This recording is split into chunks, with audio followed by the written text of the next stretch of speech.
Hello.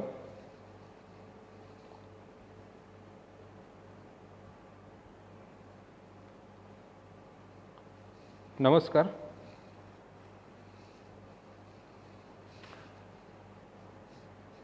तो on करून बघ.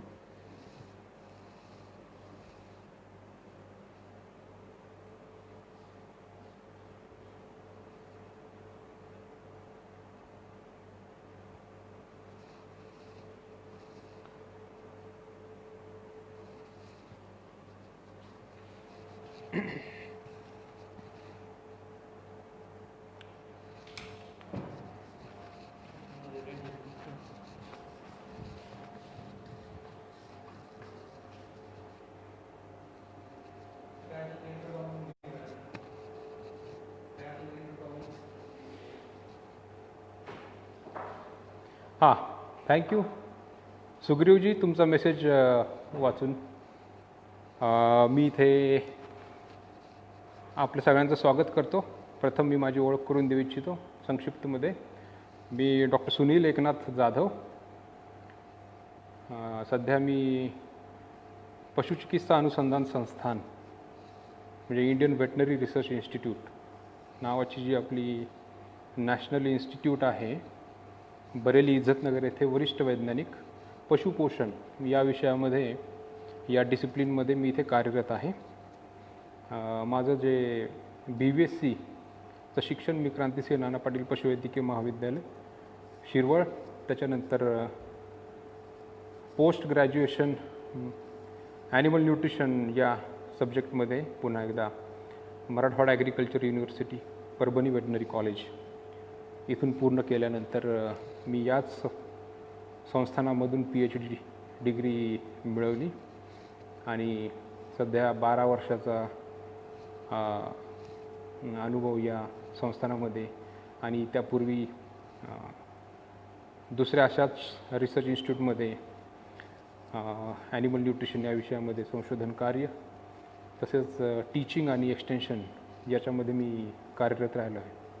तर शेतकरी बांधवांनो, मी पुन्हा तुमचं सगळ्यांचं एकदा फॉर्मली इथे स्वागत करतो आणि आपण आजच्या विषयाला सुरुवात करूया.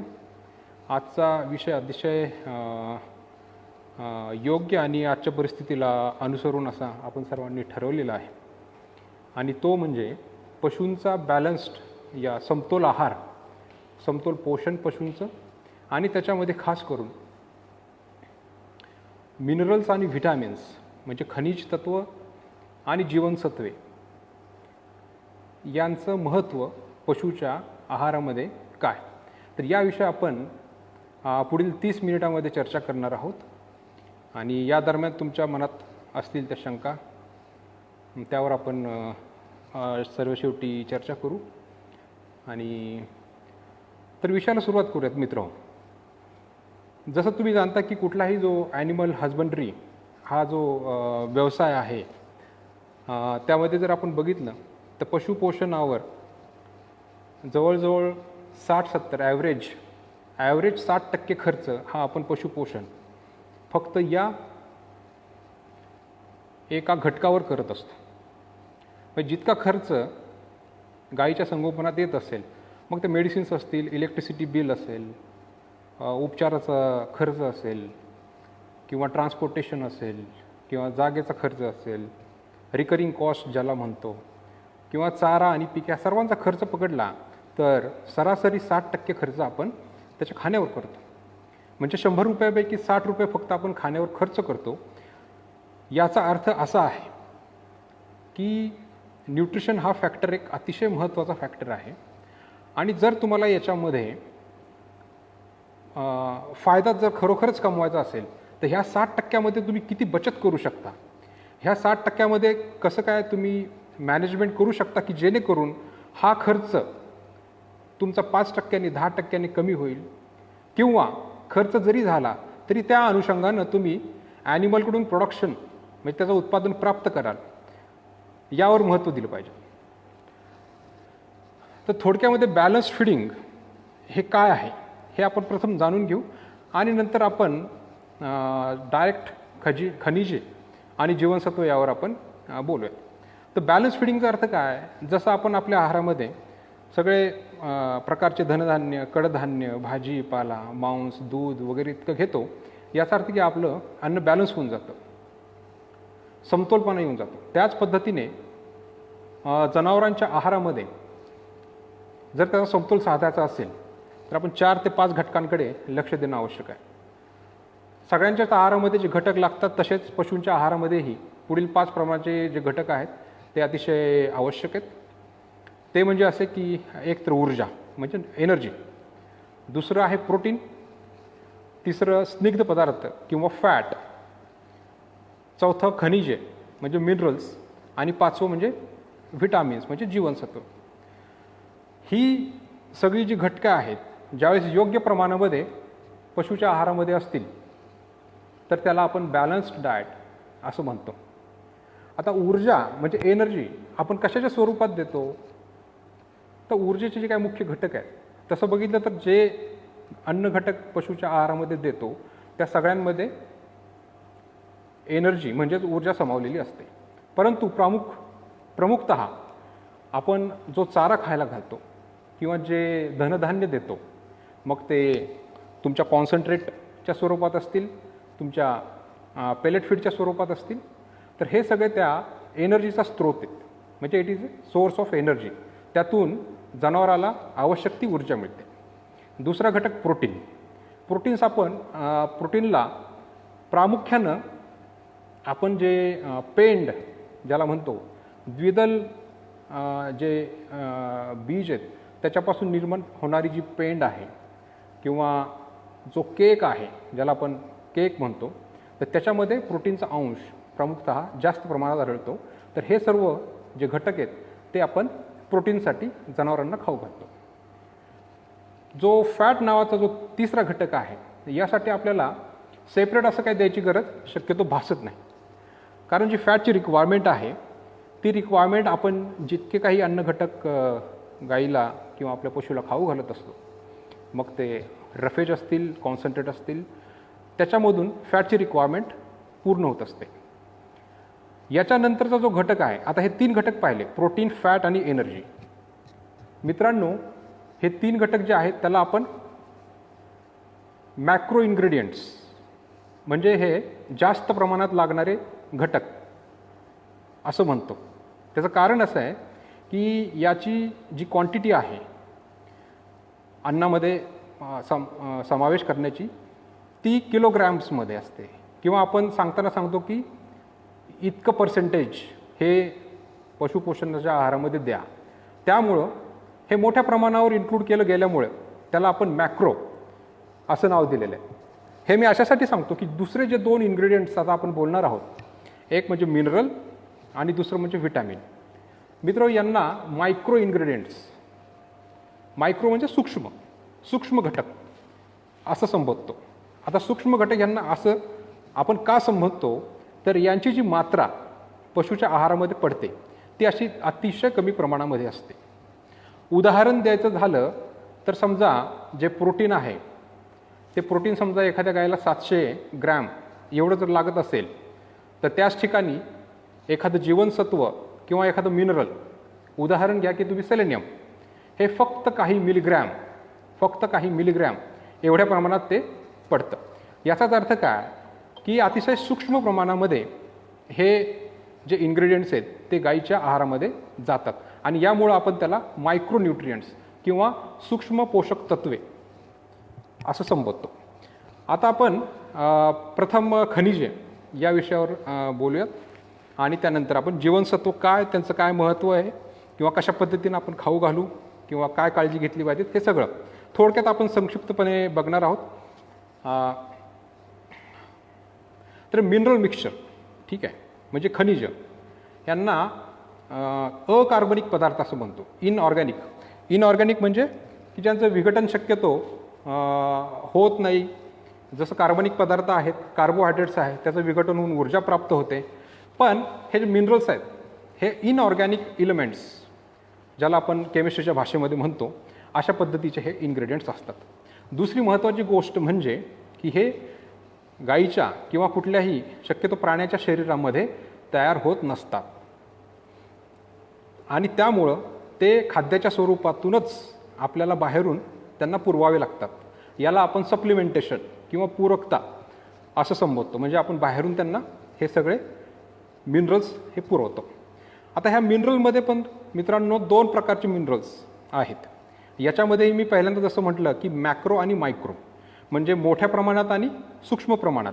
तर ह्या मिनरल्समध्ये सुद्धा 2 वर्ग आहेत. एकाला म्हणतात की जास्त प्रमाणात लागणारे मिनरल्स, त्यांना परत मॅक्रो मिनरल्स असं म्हणतो. म्हणजे खनिज तत्व जी थोड्याशा जास्त प्रमाणात पडतात आणि दुसरी खनिज तत्व ती अतिशय कमी प्रमाणात पडतात. आता हा पहिला जो प्रकार आहे ज्याला आपण मॅक्रो मिनरल्स असं म्हणतो, तर असे 7 मिनरल्स आहेत, 7 मिनरल्स. त्याच्यामध्ये प्रामुख्यानं calcium, phosphorus, sulphur, potassium, sodium, chloride आणि मॅग्नेशियम. तर हे 7 मिनरल्स गाईच्या आहारामध्ये असणं अतिशय आवश्यक आहे. आणि यांची जी रिक्वायरमेंट आहे किंवा जे आहारामध्ये देण्याचं जे प्रमाण आहे ते काही पर्सेंटेजमध्ये असतं, मिलीग्रॅममध्ये नसतं. आणि म्हणूनच त्यांना आपण मॅक्रो मिनरल्स असं म्हणतोय. पर्सेंटेजमध्ये फॉर एक्झाम्पल कॅल्शियम 0.5%, है ना, 0.6%, 0.2%, म्हणजे अशा पद्धतीनं देतो. आणि मायक्रो मिनरल्स जे की zinc, copper, manganese, iodine, selenium, molybdenum, cobalt, fluorine, arsenic, lead, हे सगळे जे मायक्रो मिनरल्स आहेत हे खूप कमी प्रमाणात लागतात.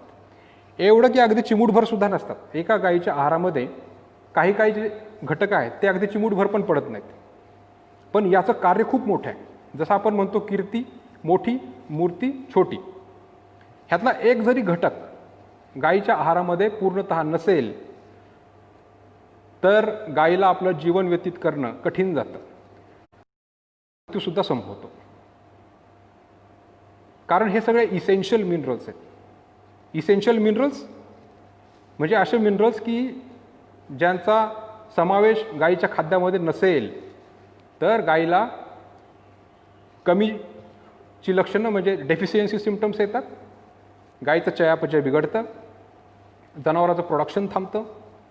आणि जर आपण हे इन्ग्रेडियंट्स किंवा हे मिनरल्स गाईच्या आहारामध्ये इन्क्लूड केली नाहीत तर कालांतराने जनावराचा मृत्यूसुद्धा होतो.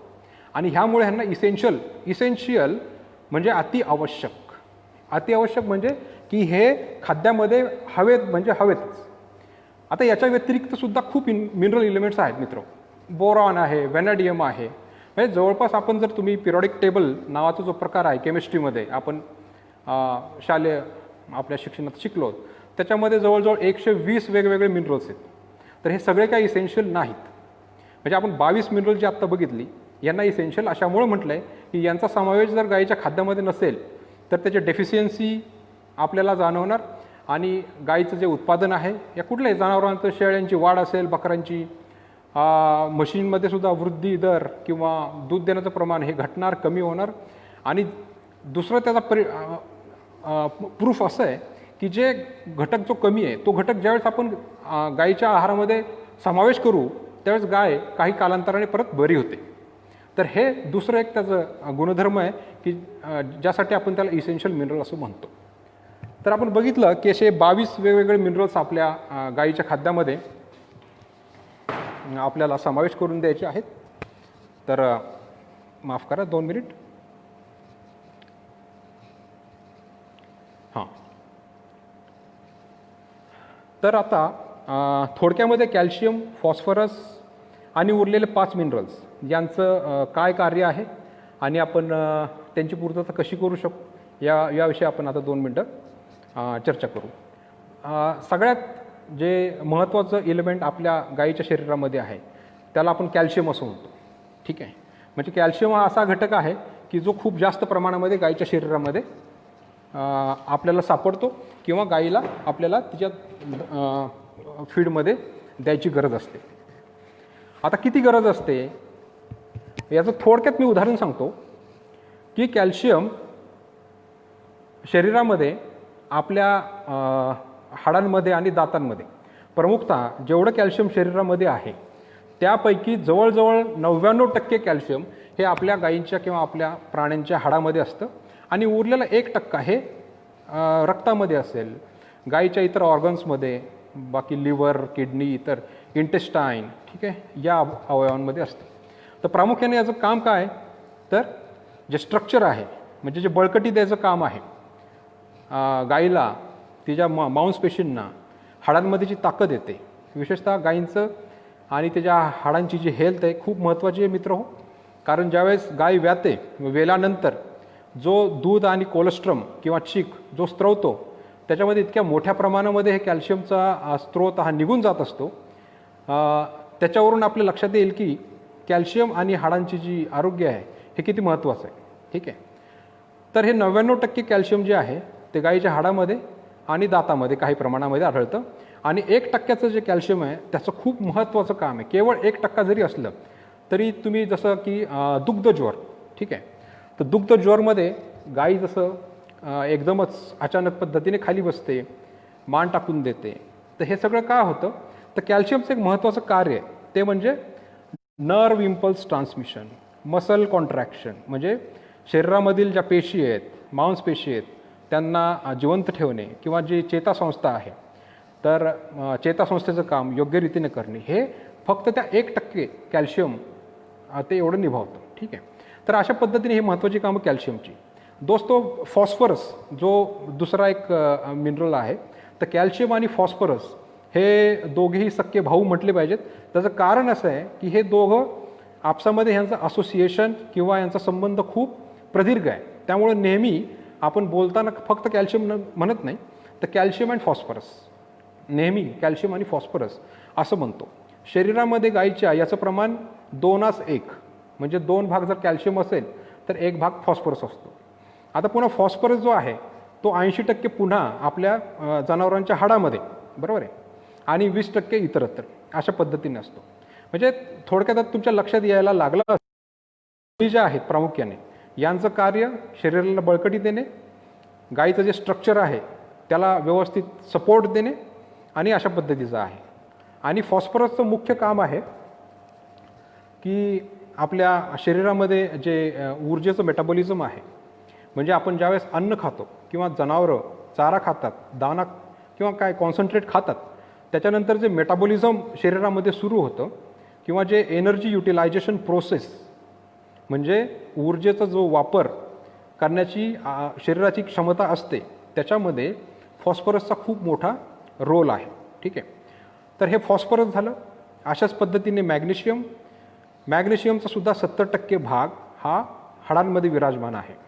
हे 3 मिनरल जे आहेत, कॅल्शियम, फॉस्फरस आणि मॅग्नेशियम, खास करून पशूंच्या आहारामध्ये अतिशय आवश्यक आहे. आणि याचं सगळ्यात मोठं कार्य हे गायी व्याल्यानंतर किंवा गायी व्याल्यानंतरच नव्हे तर अगदी वासरू जन्माला आल्यापासून ज्यावेळेस ते काफ स्टेजमध्ये आहे, त्याच्यानंतर ज्यावेळेस ते हिफर स्टेजमध्ये येतं, त्याच्यानंतर प्रेग्नन्सी किंवा जस्टेशन म्हणतो, लॅक्टेशन, आणि पुन्हा माझावर येऊन पुन्हा पुढचं जे चक्र सुरू, ह्याच्यामध्ये प्रामुख्याने हे 3 मिनरल्स खूप मोठ्या प्रमाणात सहभाग घेत असतात. ठीक आहे, आज जसं आपण कॅल्शियमचं महत्त्वाचं कार्य बघितलं की दुग्धज्वर, ठीक आहे, तर दुग्धज्वरमध्ये जसं कोलेस्ट्रम म्हणजे गाईचा चीक वासरू व्याल्यानंतर, जसं तुम्हाला ठाऊक आहे की समजा 10 लिटर दूध देणारी किंवा 15 लिटर दूध देणारी गाय साधारणतः समजा 10 लिटर तिनं कोलेस्ट्रम दिल्यानंतर, जसं आपल्याला माहिती आहे की 2.3 म्हणजे 2.3 ग्रॅम कॅल्शियम एका लिटरमध्ये निघून जातं त्वरित. एकदा तुम्ही कोलेस्ट्रम काढला किंवा दिवसाचा कोलेस्ट्रम समजा पहिल्या दिवशी काढला 10 लिटर, तर त्यात जवळजवळ तुमचं एवढं कॅल्शियम निघून जाणार गायीच्या शरीरामधून. ठीक आहे, तर हे 23 ग्रॅम कॅल्शियम तुमचं निघून जाणार. तर हे काय होतं, हे कॅल्शियम येतं कुठून, तर हे कॅल्शियम मुख्यतः येतं गायीच्या हाडामधून. ठीक आहे, कॅल्शियमचं होमिओस्टॅसिस म्हणजे काय म्हणू आपण, शरीरामध्ये समतोल राखण्याची क्षमता जी आहे कॅल्शियमची ती अतिशय भक्कम आहे, रिजिड आहे. पण एवढं असताना सुद्धा गायी व्याल्यानंतर शरीरातलं कॅल्शियमचं प्रमाण म्हणजे ब्लडमधलं कॅल्शियमचं प्रमाण एकदम कमी होतं. आणि ते नॉर्मल प्रमाण जर 9 ते 10 मिलीग्रॅम पर 100 ml इतकं असेल तर ते जवळजवळ 5 मिलीग्रॅम प्रति 100 ml पेक्षा कमी होतं. आणि हे कमी झाल्याबरोबर गायीला दुग्धज्वर नावाचा आजार होतो आणि गाय क्षणात खाली बसते आणि रिकम्बन स्टेज किंवा असं मान टाकून देते. ठीक आहे. तर त्याच्यामध्ये सगळ्यात तुम्ही मॅजिक ट्रीटमेंट जे आमच्या पशुवैद्यकीय शास्त्रामध्ये मॅक्सल्ट किंवा कॅल्शियमचं जे आपण द्रावण तिच्या शिरेमध्ये चढवतो आणि ती त्वरित काही मिनिटामध्येच लगेच आपल्या पायावर उभं राहून आपली पुढची क्रिया सुरू करते. तर कॅल्शियमचं महत्त्व इथे आहे. कॅल्शियम आणि फॉस्फरस आणि मॅग्नेशियम हे तिन्हींचं प्रमाण ज्यावेळेस शरीरातनं कमी होतं, शक्यतो मिल्क फिवरमध्ये, जे की व्याल्यानंतर गाई जवळजवळ पहिल्या दिवशी किंवा 48 तासाच्या आतमध्ये होणारा हा मेटाबॉलिक डिसीज आहे. तर याच्यामध्ये हे 3 मिनरल्स इन्व्हॉल्ड आहेत. कॅल्शियम आणि फॉस्फरसचं सांगायचं म्हटलं तर रिकेट्स, ज्याला आपण मुडदूस असं म्हणतो, त्याच्यानंतर म्हणजे हे जे आजार आहेत, ऑस्टिओमेलेशिया, ऑस्टिओपोरोसिस, जे हाडांशी निगडीत जे व्याधी आहेत, हे कॅल्शियम आणि फॉस्फरसची ज्यावेळेस कमी असते त्यावेळेस हे सगळे आजार उद्भवतात. आणि अजूनही आपण पाहतो बऱ्याच ठिकाणी की काही जनावरं लंगडत चालतात. ठीक आहे. मुडदूस म्हणजे की जे त्यांचे जिथे जॉईंट्स आहेत तिथलं कार्टिलेज जे आहे ते मोठं होतं, सुस्त. ठीक आहे. जे बरगड्या आहेत, बरगड्यांची सुरुवात जिथं होती तिथं असं ते बटनासारखं तिथं टेंगुळाल्यासारखं बरगड्या दिसतात. ठीक आहे. आणि काही वेळा हाडं इतकी नाजूक होतात की त्या मसलच्या किंवा मांसपेशींच्या ताणामुळे त्यांचे हातपाय वाकडे होतात. ठीक आहे. तर हे सगळं म्हणजे पशुच्या आहारामध्ये खनिजाचं महत्त्व सांगताना मी मुद्दाम प्रकर्षानं तुम्हाला या गोष्टी याच्यासाठी सांगतो. याचं पुढं आपण पाहणार आहोत की आपल्या महाराष्ट्रातील भौगोलिक परिस्थितीला याचा काय संबंध आहे. ठीक आहे. तर प्रामुख्यानं असं पाहायला आपण जितके रिपोर्ट्स अवेलेबल आहेत की आपलं जे मापसू नावाचं जे युनिव्हर्सिटी आहे नागपूरला, तेथील जे तज्ज्ञ आहेत किंवा शिरवळचे आमचे वेटनरीचे पशुपोषण विभागाचे, त्यानंतर तेच नाही तर कोकण कृषी विद्यापीठाचे बरेचसे असे लेख आपल्या इंटरनेटवर उपलब्ध आहेत की ज्यांनी काय केलं आहे की मिनरल मॅपिंग. आता मिनरल मॅपिंग म्हणजे सॉईलमधले जे मिनरल्स आहेत त्याचा अभ्यास केलेला आहे. केवळ आपल्या मातीतल्या मिनरलचा अभ्यास केलेला नाही आहे, तर त्यांनी तिथल्या मातीमध्ये, तिथल्या गाईच्या आहारामध्ये तिथे उगवणारे जे फॉडर्स आहेत, ठीक आहे, त्याच्यामध्ये तेवढंच नव्हे तर गायीमधून ब्लड कलेक्शन करून किंवा इतर काही सॅम्पल्स घेऊन त्याच्यामध्ये त्या मिनरल्सचं काय प्रमाण हे पाहिलं. तर याच्यामध्ये असं जाणवलेलं आहे की आपल्या भौगोलिक परिस्थितीमध्ये 4-5 जे मिनरल्स आहेत त्याचं प्रमाण खूप कमी आहे. त्याच्यामध्ये प्रामुख्यानं कॅल्शियम आहे, प्रामुख्यानं फॉस्फरस आहे, मँगनीज आहे, झिंक नावाचं एक मिनरल आहे, कॉपर आहे. म्हणजे हे सगळ्यात महत्त्वाचे मिनरल्स आहेत की जे आपल्या सॉईलमध्ये आणि त्याच्यामुळे फॉडर्समध्ये पण कमी आहेत आणि ज्या पशुच्या शरीरामध्ये सुद्धा, म्हणजे जसं आपण शक्यतो ब्लडमधनं आपण त्याचं सॅम्पल घेऊन ॲनालिसिस करतो आणि आपण त्याच्या नॉर्मल लेवल्स किती आहेत त्याच्याशी कम्पॅरिझन करून ठरवतो की ही गाय डेफिशियंट आहे का एक्सेस. बऱ्याच वेळेस असं होतं की काही जे मिनरल्स आहेत त्याचं प्रमाण अधिक सुद्धा आढळून येतं. फॉर एक्झाम्पल आता उत्तर भारतातलं एक उदाहरण देतो की सेलेनियम हे अल्ट्रा ट्रेस मिनरल्स म्हणजे खूप कमी प्रमाणात लागणारं मिनरल, परंतु इथल्या भौगोलिक परिस्थितीमुळे किंवा सॉईलचा pH म्हणा किंवा त्याचा प्रकार आहे सँडी, लोमी सॉईल वगैरे अशा पद्धतीचे, तर इथे सेलेनियमची मात्रा नेहमी अधिक आढळते. एवढंच नव्हे तर सेलेनियमची जे टॉक्सिसिटी आहे ते सुद्धा काही प्रमाणात इथे आढळते. म्हणजे असं नाही की ते एखादं मिनरल नेहमीच कमी जाणवेल असं नाही आहे. याला इम्बॅलन्सेस असे म्हणतात. इम्बॅलन्स म्हणजे असमतोल. मग ते शक्यतो कमी असतं पण कधीकधी जास्तही असू शकतं. तर हे 3 मिनरल्स मी अशासाठी सांगितलं की जेवढे आपले मॅक्रो मिनरल मी 7 असे वाचून दाखवले त्याच्यापैकी हे 3 जे महत्त्वाचे घटक आहेत, कॅल्शियम, फॉस्फरस आणि मॅग्नेशियम, यांचं कार्य आणि त्याचं महत्त्व मी सांगितलं. एक फॉस्फरसमध्ये अजून एक तुम्ही बघितलं असेल की गायी बऱ्याच वेळेस काय करतात की माती खात बसतात किंवा असे घटक आहेत की दगड चघळणे किंवा विटा किंवा गायी भिंतीला चाटणे, बऱ्याच वेळेस इकडे तिकडे पडलेली हाडं चघळणे किंवा काय कपडा, प्लास्टिकच्या पिशवी, म्हणजे असे इनॲनिमेट ऑब्जेक्ट्स म्हणजे जे खाण्यायोग्य नाहीत ते बऱ्याच वेळेस ते चघळताना दिसतात. याचं प्रामुख्यानं कारण किंवा ह्या कंडिशनला आपण पायका असं संबोधतो. ठीक आहे. आणि हे अतिशय कॉमन असा हे डिसऑर्डर आहे आणि भारतातल्या बऱ्याच भागामध्ये दिसतं. खास करून जे ग्रेझिंग करणारे जे ॲनिमल्स आहेत की ज्यांना बॅलन्स फिडिंग नसतं आणि जिथे चरतात त्या फॉडर्समध्ये शक्यतो फॉस्फरसची खूप कमी असते आणि त्याच्यामुळं त्यांना ही पायका कंडिशन किंवा फॉस्फरसची डेफिशियन्सी तिथे निर्माण होते आणि मग ते अशा पद्धतीचे जे सिम्पटम्स त्याच्यामध्ये आपल्याला दिसून येतात. आणि याच्या पुढे आता थोडं सरकूया कारण आपण अजून व्यवस्थितपणे थोडासा वेळचं मॅनेजमेंट करून आपण अजून बरेच इन्ग्रेडियंट्स आणि विटॅमिन्स आणि मिनरल्स आपण संक्षिप्त स्वरूपात पाहणार आहोत. तर त्याच्यानंतर सांगायचा मुद्दा म्हणजे सोडियम. सोडियम म्हणजे आपण जे मीठ खातो, सोडियम आणि क्लोराईड, त्याच्यामधलं सोडियम. बांधवांनो, की सोडियम हा एक अतिशय महत्त्वाचा घटक आहे. कारण काय आहे की जे काही गाईचे जे अन्नातले घटक आहेत, म्हणजे ते सिरियल ग्रेन्स असतील किंवा ते ऑइल केक्स असतील किंवा ते फॉडर्स असतील, सिरियल फॉडर्स किंवा लेग्युम, शक्यतो सोडियमचं प्रमाण ह्या सर्व इन्ग्रेडियंट्समध्ये कमी असतं. म्हणजे गाईची जी पूर्तता आहे ती जनरली सोडियमची होत नसते. आणि त्याच्यामुळे प्रामुख्यानं तुम्हाला माहिती आहे की आपले पूर्वज किंवा आपण सगळ्यांनाच माहिती आहे की गायींच्या आहारामध्ये मिठाचं प्रमाण होणं अतिशय आवश्यक आहे. सोडियम आणि क्लोराईड, यात क्लोराईडची जास्त चिंता करण्याची गरज अशासाठी नाही आहे की क्लोराईडची डेफिशियन्सी शक्यतो जनावरांमध्ये होत नाही. याचं कारण असे की जे आपले फीड इन्ग्रेडियंट्स आहेत त्याच्यामध्ये क्लोराईडचं प्रमाण जे रिक्वायरमेंट आहे इतपत मिळून जातं. पण हे सोडियम कमी असल्यामुळं गाईच्या आहारामध्ये आपण वेगळ्या पद्धतीनं 0.5% तुम्ही बघितलं असेल बनतो, त्यामध्ये शक्यतो रिकमेंड केलेलं आहे की 0.5%, म्हणजे 100%मध्ये 0.5% कमीत कमी सोडियम गरजेचं आहे. ठीक आहे, त्यामुळे सोडियम हा एक महत्त्वाचा भाग आहे. सोडियम जर नसेल तर शक्यतो काय होतं की जे प्रोटीनची डायजेशन आहे किंवा आपले एनर्जीचं डायजेशन आहे त्याचं जे उपयोग, त्याचा वापर शरीरामध्ये जर पद्धतीनं व्हायला पाहिजेत तो होत नाही. म्हणजे तुमचं जे दाना किंवा तुमचा जो आहार आहे, पशु जे खातो त्याचा आहारामध्ये तुमचं प्रोटीन असेल, एनर्जी व्यापक प्रमाणात असेल आणि सोडियमची कमी असेल तर त्याची डायजेस्टिबिलिटी किंवा त्याचं जे हां माफ करा, कारण काहीतरी वायफाय कनेक्शनमध्ये थोडासा प्रॉब्लेम असेल, तर त्याच्यामुळे सोडियमचं एक आपण इथं विचाराधीन आहे. ठीक आहे, कॅल्शियम, फॉस्फरस, पोटॅशियम आणि क्लोराईड यांचं महत्त्व मी जे म्हटलं की दुग्धज्वर, याच्यामध्ये बऱ्याच वेळेस जे आपले तज्ज्ञ आहेत त्यांना यांचं आहारातलं प्रमाण जाणून घेणं महत्त्वाचं असतं. कारण हे प्रमाण कुठं ना कुठंतरी त्या दुग्धज्वरसाठी किंवा कॅल्शियमच्या चयापचयासंबंधी निगडीत असल्यामुळं त्या 2 मिनरल्सचं याच्यामध्ये इथं महत्त्व आहे. आता राहिला सल्फर. सल्फरचं मुख्य कार्य मी तुम्हाला सांगतो म्हणजे तुम्हाला समजेल. हॅलो. तर गाईच्या ज्या कोटीपोटामध्ये किंवा ज्याला रुमेन असं म्हणतो, ह्या रुमेनमध्ये बरेचसे सूक्ष्म जीवाणू कार्यरत असतात.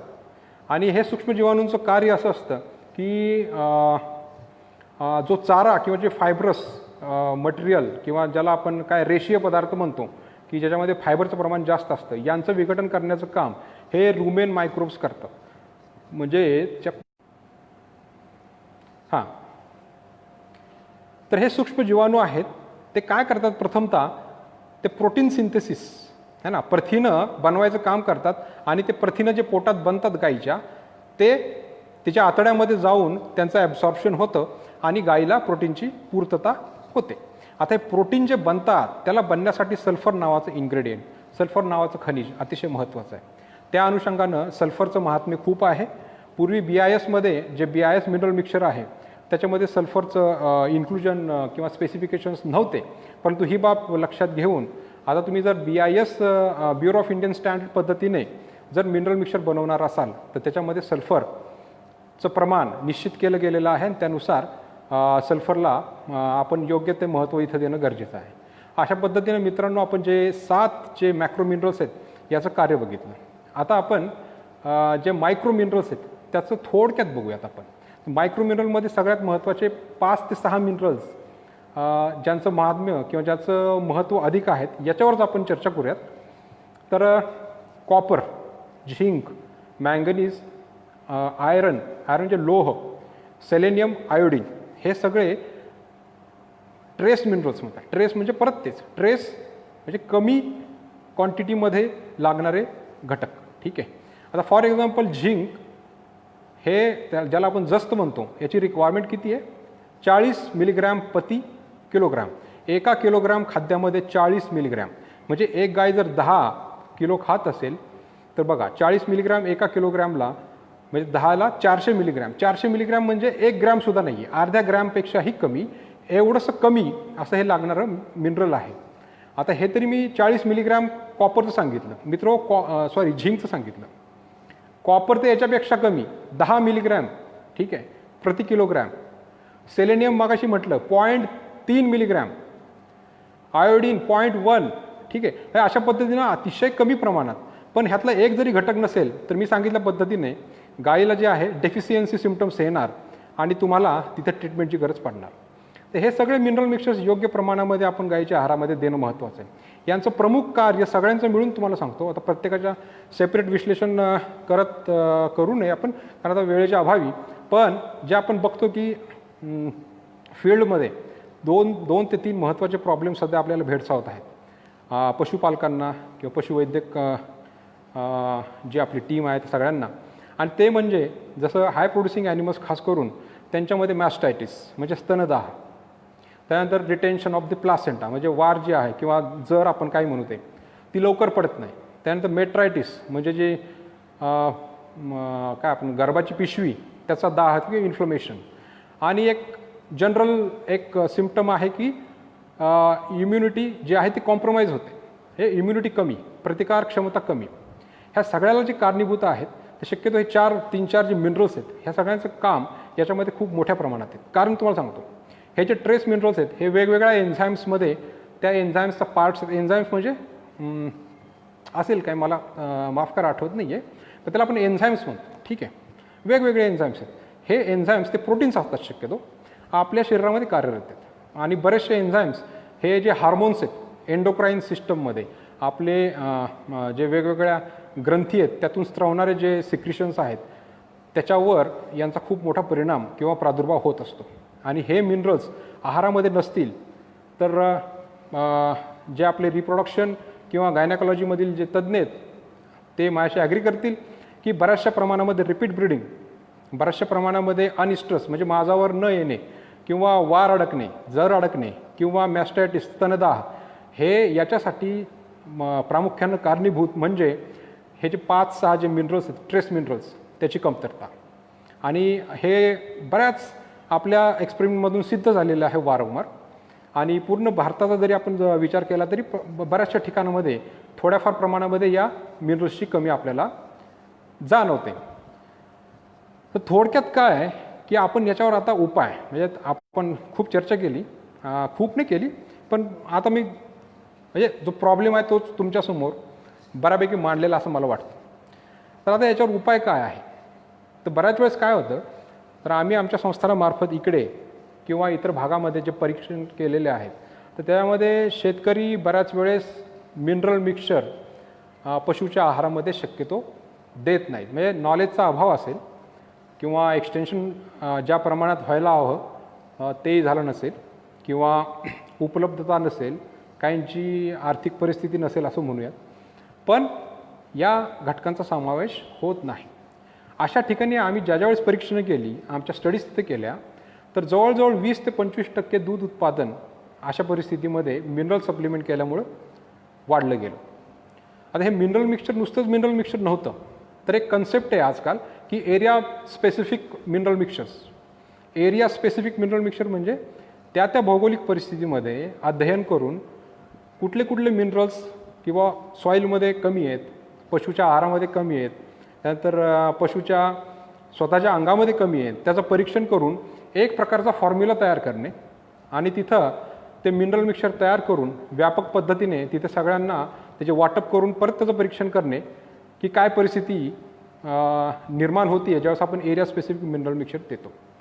तर अशा पद्धतीच्या परीक्षणांमधून मी तुम्हाला सांगितलं की 20 ते 25% दूध उत्पादन हे आपल्याला प्राप्त झालेलं आहे आणि अतिशय स्वाभाविक आहे. ठीक आहे, याच्यामध्ये संशोधनाचा भाग हाच आहे की आपण तिथले सॅम्पल्स गोळा करतो आणि ह्या मिनरलचं ॲनालिसिस करतो. आता हे ॲनालिसिस किंवा पृथक्करण जे आहे ते थोडंसं क्लिष्ट असल्यामुळं प्रत्येक ठिकाणी ते काय संभव होईल असं नाही.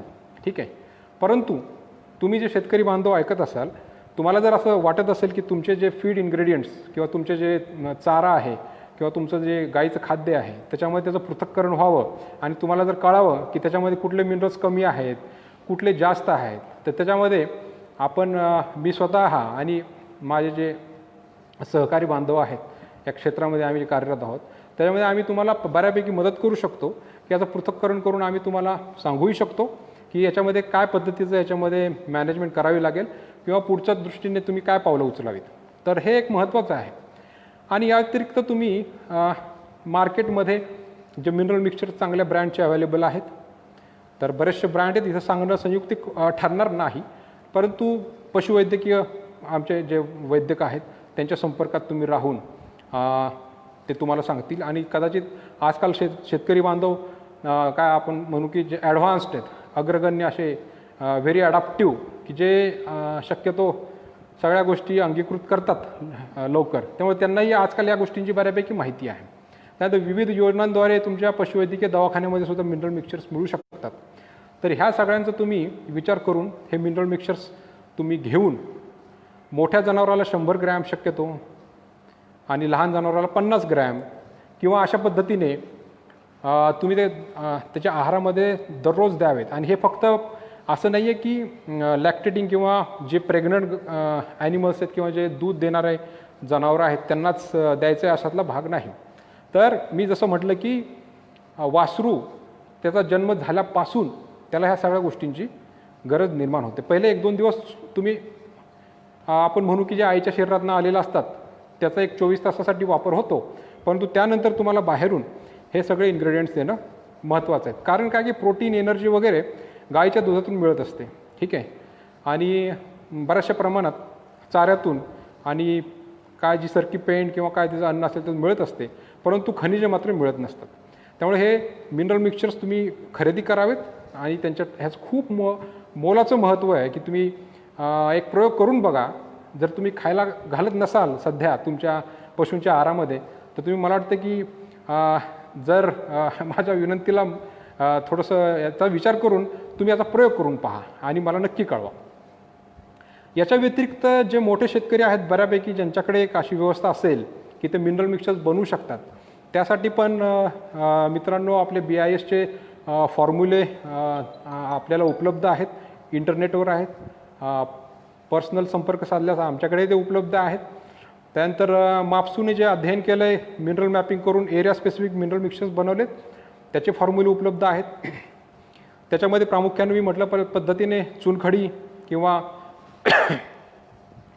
डाय कॅल्शियम फॉस्फेट, त्यानंतर zinc sulphate, copper sulphate, manganese sulphate, potassium iodide, ferrous sulphate, अशा पद्धतीचे इन्ग्रेडियंट्स जे बाजारामध्ये उपलब्ध आहेत, फीड ग्रेड इन्ग्रेडियंट्स असे त्यांना म्हणतात, म्हणजे फीडमध्ये टाकण्यासाठी लागणारे इन्ग्रेडियंट्स. तर त्यांना घेऊन योग्य प्रमाणात आपण आपल्या फार्मवर सुद्धा बनवू शकतो की ज्याच्यामध्ये तुम्हाला कॉस्ट किंवा किंमत आहे थोडी लागत कमी येऊ शकते. परंतु मोठ्या स्तरावर जर पाहिलं तर तुम्ही हे जे मिनरल मिक्सचर्स आहेत गाईच्या खाद्यामध्ये जर दिले तर तुम्ही तुमची कॉस्ट बेनिफिट रेशो किंवा फीड कन्व्हर्जन एफिशियन्सी असेल किंवा गाईचं स्तनदाहाचं प्रमाण कमी होणं असेल किंवा त्याची इम्युनिटी वाढणं असेल किंवा मिल्क प्रोडक्शनची जी वृद्धी आहे याच्यामध्ये तुम्हाला ट्रिमेंडस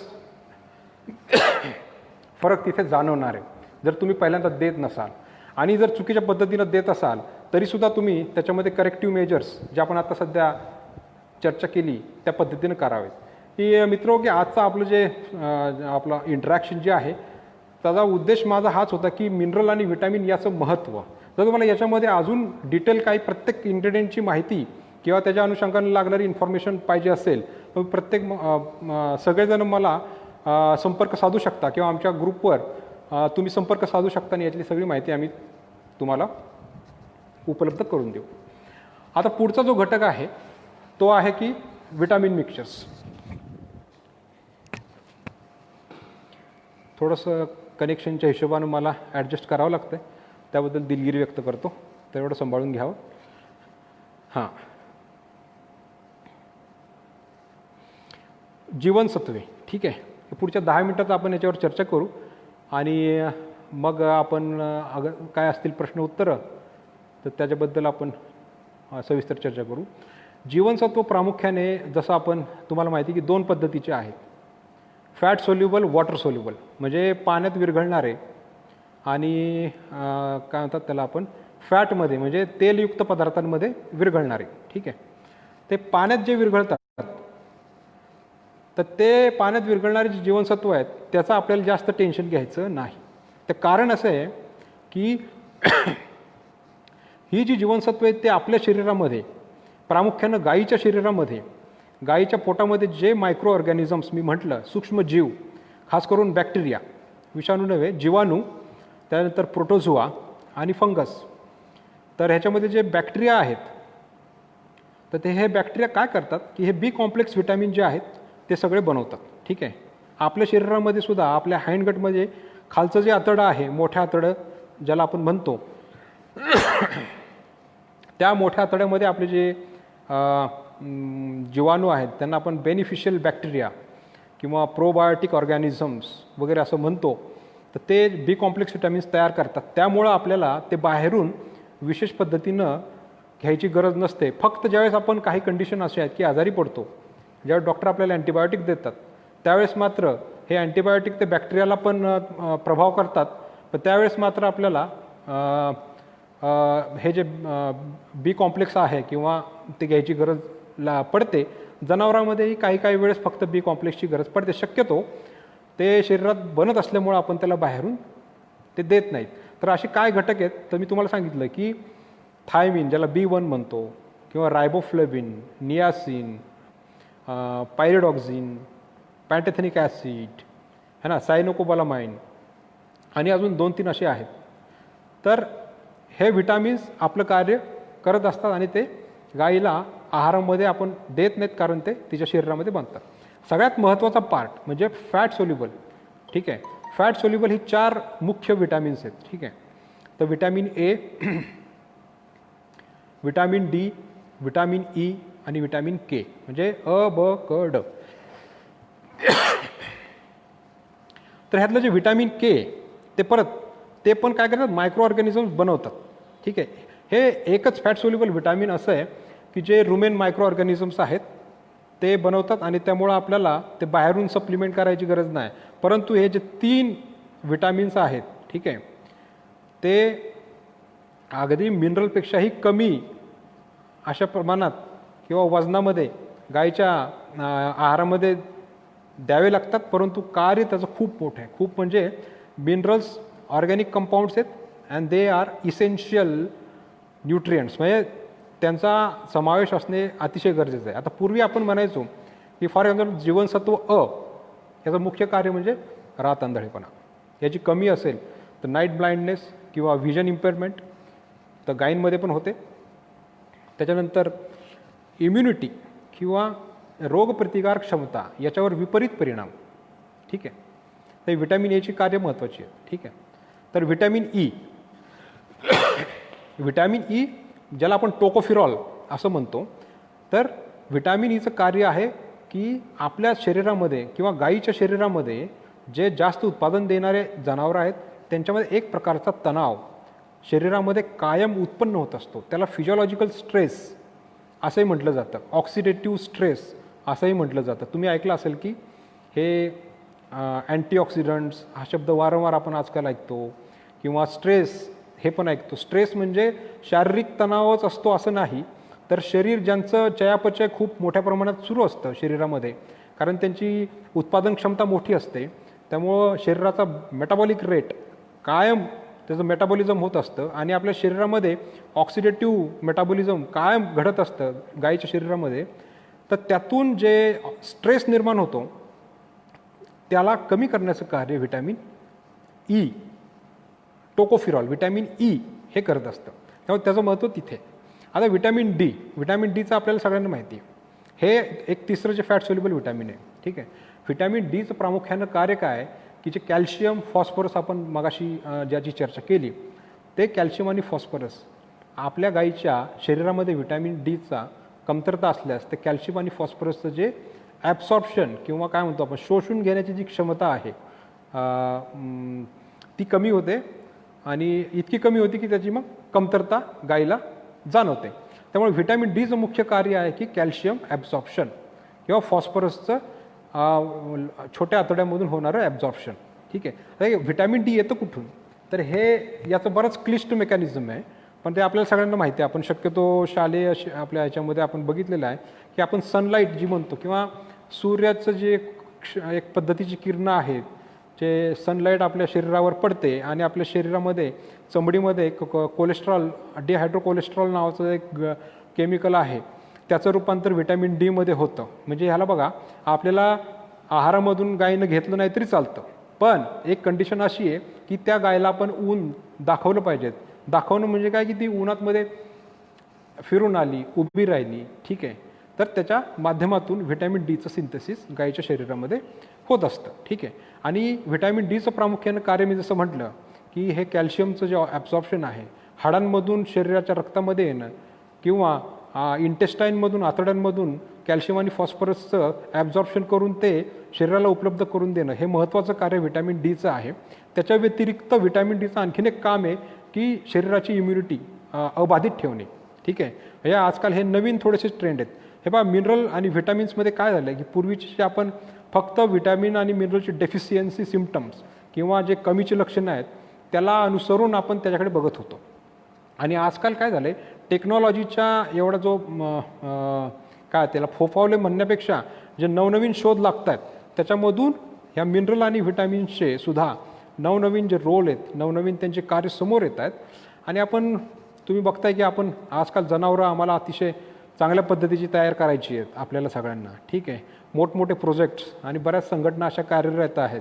चांगले चांगले लेक्चर्स आपण सगळे ऐकतो की ब्रीडिंगमध्ये, ठीक आहे, ब्रीडिंग पॉलिसी, रेकॉर्ड किपिंग आणि हाय यील्डिंग ॲनिमल्स निर्माण करणे. हाय यील्डिंग ॲनिमल निर्माण करून केवळ थांबणं शक्य नाही, कारण आपल्याला जे त्यातले जे ॲडव्हान्समेंट्स आहेत की त्यांना लागणारं विटॅमिन्स, त्यांना लागणारे मिनरल्स याची पूर्तता करणे, ठीक आहे.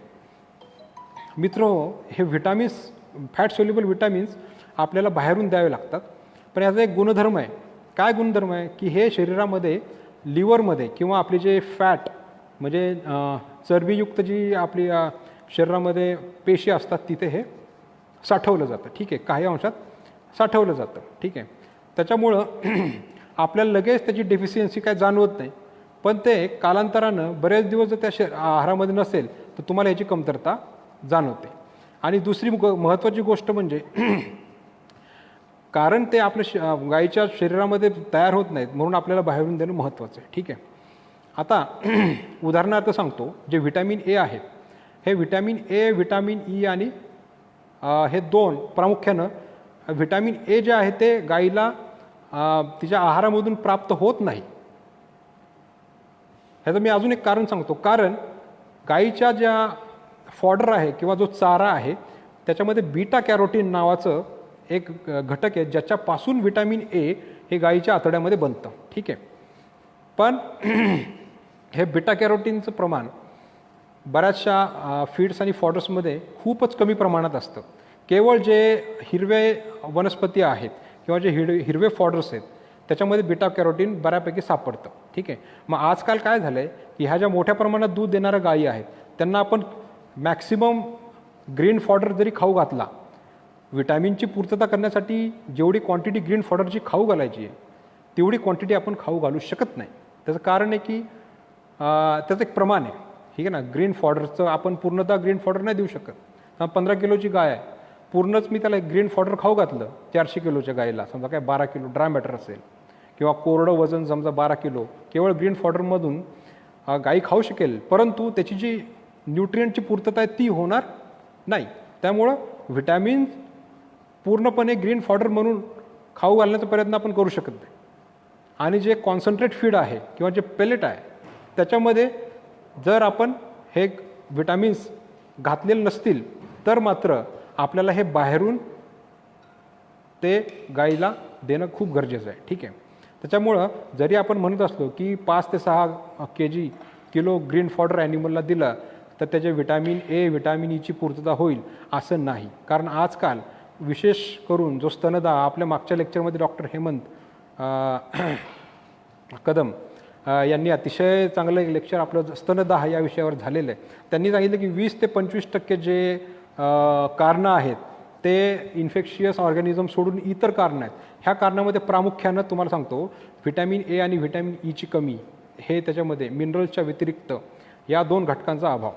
आणि व्हिटॅमिन एचं प्रमुख कार्य आहे की ज्या आपल्या गायीच्या कासेमध्ये किंवा गायीच्या ब्लडमध्ये जे लिम्फोसाईट नावाच्या ज्या पेशी आहेत ज्यांना आपण इम्युनिटी सेल्स म्हणतो, तर त्याला शक्ती देण्याचं काम हे व्हिटॅमिन ए आणि त्याचं संरक्षण करण्याचं काम व्हिटॅमिन ई हे करत असतं. आणि हे संरक्षण आणि शक्ती दिल्यानंतर जे शरीरातले प्रादुर्भाव करणारे, जे संसर्ग करणारे जे जीवाणू किंवा अन्य काही जे विषाणू असतील त्यांना मारून टाकण्याची क्षमता या विटॅमिन्समुळे प्राप्त होत असते. त्यामुळं यांचं प्रमाण रिक्वायरमेंट यांची जी पूर्वी काही संघटनांनी दिलेली आहे त्याच्यापेक्षा थोडीशी जास्त आहे. त्यामुळे आपण थोडंसं याच्यावर विचार करून सप्लिमेंट म्हणजे पूरकता की बाहेरून अन्नामध्ये विशेष करून त्यांच्या आहारामध्ये याचा प्रादुर्भाव करणं हे खूप गरजेचं आहे. ठीक आहे. म्हणजे सांगण्याचा उद्देश हा आहे शेतकरी मित्रांनो की तुम्ही समजा आपण बऱ्याच वेळेस काय होतं की घरामध्ये तुम्ही पशुची काळजी घेण्याचं काम तुमच्याकडे असेल, आपल्या शेतकरी भगिनींकडे असेल. बऱ्याच वेळेस या गोष्टींचा जो टेक्निकल किंवा जो इम्पॉर्टन्स किंवा जे महत्त्व पूर्णपणे कदाचित बऱ्याच वेळेस माहीत नसतं. तर माझ्या ह्या लेक्चरमधून तुम्हाला एक कळकळीची विनंती आहे की ह्या सगळ्या गोष्टी ऐकल्यानंतर ज्यांना माहीत होतं ते अतिशय चांगली गोष्ट आहे, परंतु जे याच्यामध्ये या गोष्टी ज्यांनी अवलंब केलेला नाहीत त्यांनी मात्र याच्यावर थोडासा विचार करून आपण ह्या गोष्टीचा समावेश आपल्या गायींच्या आहारामध्ये नक्की करावा. विटॅमिन मिक्सचरसाठी वेगवेगळ्या कंपनीचे विटॅमिन मिक्सचरसुद्धा येतात. आपल्या पशुवैद्यकीय जे डॉक्टर्स आहेत त्यांना संपर्क साधावा, त्यांच्याकडे या बाबतीची माहिती असते. त्याचं प्रमाण त्याच्यावर लिहिलेलं असतं. त्या पद्धतीनं त्या प्रमाणामध्ये तुम्ही त्याच्यामध्ये गायीच्या आहारामध्ये मिसळू शकता आणि हे देऊ शकता. म्हणजे व्हिटॅमिन तसं बघितलं तर जी कॉस्ट आहे त्याच्या 1% कॉस्ट फक्त त्याला लागते खरं विटॅमिन देण्यासाठी. पण याचं काम मात्र 100% जे चयापचयाचं आहे त्या सगळ्या कार्यामध्ये विटॅमिन्स तुमचे इन्वॉल्ड आहेत. सगळ्या कार्यामध्ये. आता आपल्याला वेळ नाही ना, तुम्ही प्रत्येक विटॅमिनचं तुम्हाला महत्त्व काय ते समजून सांगितलं असतं. सांगण्याचा उद्देश आहे की केवळ फॅटसाठी आपण प्रोटीन आणि एनर्जी याला धरून चालू नये. ठीक आहे. खनिज आणि जीवनसत्वे याचं अनन्यसाधारण महत्त्व गायीच्या आहारामध्ये आहे आणि याच्यामधील सविस्तर माहिती तुम्हाला हवी असल्यास तुम्ही कधीही मला वैयक्तिकरित्या संपर्क करू शकता. माझे सहकारी जे आहेत आपल्या ग्रुपवर त्यांच्याशी संपर्क करू शकता. त्यातली टेक्निकल इन्फॉर्मेशन आम्ही सगळी तुम्हाला वेळोवेळी देऊ. इतरसुद्धा त्यात सहकार्य जर ची गरज असेल तर तेही सहकार्य टेक्निकल इन्फॉर्मेशनच्या रिलेटेड पृथक्करण ॲनालिसिस आणि ह्या गोष्टी वगैरे आपण नक्की करण्याचा प्रयत्न करू. थोडंसं आज हे जे फेसबुक पेज माझ्या लॅपटॉपवर डाउनलोड होऊ शकलं नाही आणि मला ऐनवेळेस जे आहे की मोबाईलवर धरून तुम्हाला ते द्यावं लागलं. बऱ्याच वेळा जागा चेंज केली गेली आणि इतर बरीच दृश्य मागं तुम्हाला बघावी लागली. बऱ्याच वेळेस चेहरा मला स्पष्ट आला नसेल, पण आय होप की मला जो माहिती पुरवायची होती ती काही अंशी थोडीशी कमी राहिली, पण तरी मी प्रयत्न पूर्णपणे केलेला आहे. तर तुमचे काही क्वेश्चन्स असतील तर कृपया मला वाटतं की टाईप करावेत, मला दिसू शकतील इथे. जर काय असतील तर तुम्ही प्रश्न विचारू शकता. आणि फॉर्मली मी माझं संभाषण इथे थांबवतोय कारण मला जे सांगायचं आहे त्यातल्या महत्त्वाच्या गोष्टी मी सांगितलेल्या आहेत. एकतर्फी बोलणं आणि हे काही योग्य नाही. बरेच तुमचे महत्त्वाचे प्रश्न असू शकतात की जे मी कव्हर केलेले नाहीत आणि त्या हिशोबानं तुम्ही मला विचारू शकता. एरिया स्पेसिफिक मिनरल मिक्सचर मला वाटतं हा एक विषयी माहिती सांगा. एरिया स्पेसिफिक जसं मी म्हटलं की आपल्या भारतामध्ये 19 ते 20 असे वेगवेगळे ॲग्रो इकॉलॉजिकल झोन आहेत. म्हणजे जास्त आहे की तो कमी करावा लागेल. याचं अध्ययन करून अशा वेगवेगळ्या काय त्याला म्हणतात प्रोजेक्ट्समधून हे एरिया स्पेसिफिक मिनरल मिक्सचरचा कन्सेप्ट निर्माण झाला. पण तो आज होतं आहे काय मित्रांनो की महाराष्ट्रातलं उदाहरण जर घेतलं तर मी तिथे एका ठिकाणी समजा अध्ययन करून सांगितलं की हे एरिया स्पेसिफिक मिनरल मिक्सचर हे इथलं बनवावं कारण इथे हे कमी आहे. त्याच्यामध्ये जर तुम्ही गायीला खाऊ घालणारे जे काही घटक आहेत ते समजा इकडून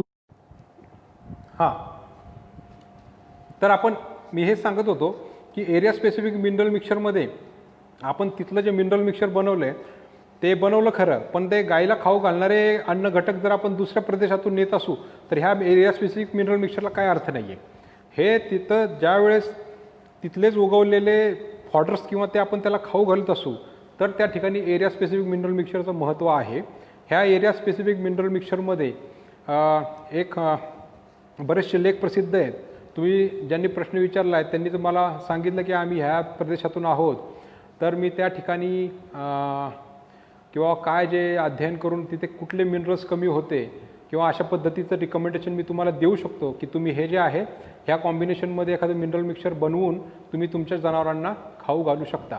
तर हे एरिया स्पेसिफिक मिनरल म्हणजे हाच कन्सेप्ट आहे की तुमच्या तिथं ज्या घटकांची कमी आहे ते घटक लक्षात घेऊन एखादं मिक्सचर बनवून तुमच्या गाईच्या आणि जनावरांच्या आहारामध्ये देणं, याला आपण एरिया स्पेसिफिक मिनरल मिक्सचर असं म्हणू शकतो. तर ओके, अजून हे रोशन जाधव आहेत, त्यांनी हा विचारलेला प्रश्न आहे. इतर प्रश्न मला काही दिसत नाही आहेत. कदाचित किंवा तुमच्या मनामध्ये प्रश्न असतील, मध्ये डिस्कनेक्ट पण झाले 2-3 वेळा. तर मी अपील करतो जेवढे सहकारी उपलब्ध आहेत त्यांनी इतर त्यांच्या बांधवांना किंवा ह्यांना सांगू शकता की अशा अशा पद्धतीची चर्चा आहे आणि याच्यानंतरही तुम्हाला वाटलं तर इथे संपर्क साधू शकता. जर मला कोणी ग्रीन सिग्नल दिला तर मी ते थांबू शकतो किंवा अजून प्रश्न असतील तर मी आज रिकामाच आहे, तसं काय नाही, तुमच्यासाठीच आहे हा वेळ. तर तसं काय असेल किंवा इतर जे माझे मित्र आहेत सहकारी ते सुद्धा इतर शेतकरी बांधवांच्या वतीनं काही जर एक्सप्लेनेशन त्यांना वाटत असेल की यावर अजून सांगणं गरजेचं आहे तर मी ते बोलू शकतो.